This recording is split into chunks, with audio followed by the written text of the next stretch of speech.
What is one of the self-sabotaging habits that you maybe can be able to note from the previous year? One.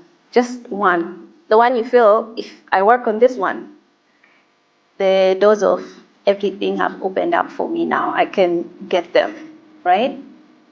You have it down? Everyone? I want this to be very interactive.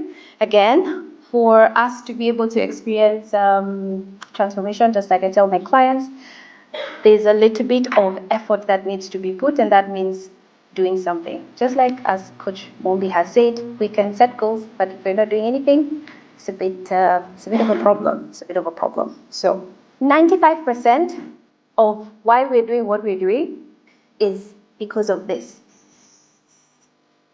Subconscious. It's not conscious. It's subconscious.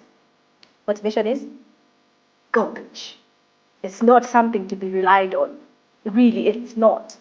Motivation is like an emotionally unavailable person. It's there today, then tomorrow it's like, sorry, I don't want to talk about it. So it's really not something to be dependent on. And that's why it's really important for us to dive into here, the 95%, right? Procrastination could be because of fear of failure or success. This is not definitive, right? These are just examples. The reason as to why I'm bringing up the subconscious mind, and I really, really want you to be able to, if there's anything you're going to leave here with, is know that the reason as to why there's a self-sabotaging habit is because there's a story behind that self-sabotage behavior or habit. The subconscious truth is a fear of rejection. There. Imposter syndrome, or also the discomfort with success. We've all been able to notice that. But most of us are actually afraid of success.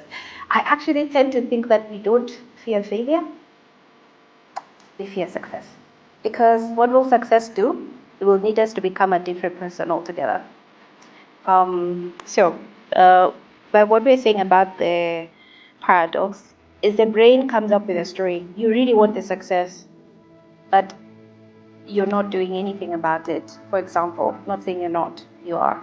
So you find yourself procrastinating to do that thing that you need to do. You find yourself playing small.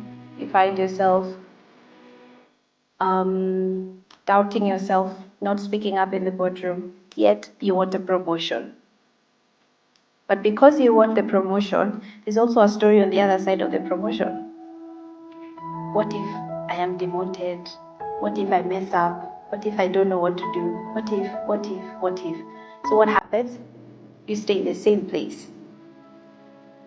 It's a paradox. You stay there, you stay stuck. You have a story of what happens. She says she's the eldest cousin, and she is you're supposed to show, you're supposed to be. But the thing is that the brain is playing a trick. You haven't even gotten there yet. So it's still keeping you here. So you're afraid of it, but you haven't even done it. So it's like, the question I want you to ask is, what are you really afraid of? What are you really afraid of about, jumping, doing the thing that you need to do, speaking up, not doubting yourself?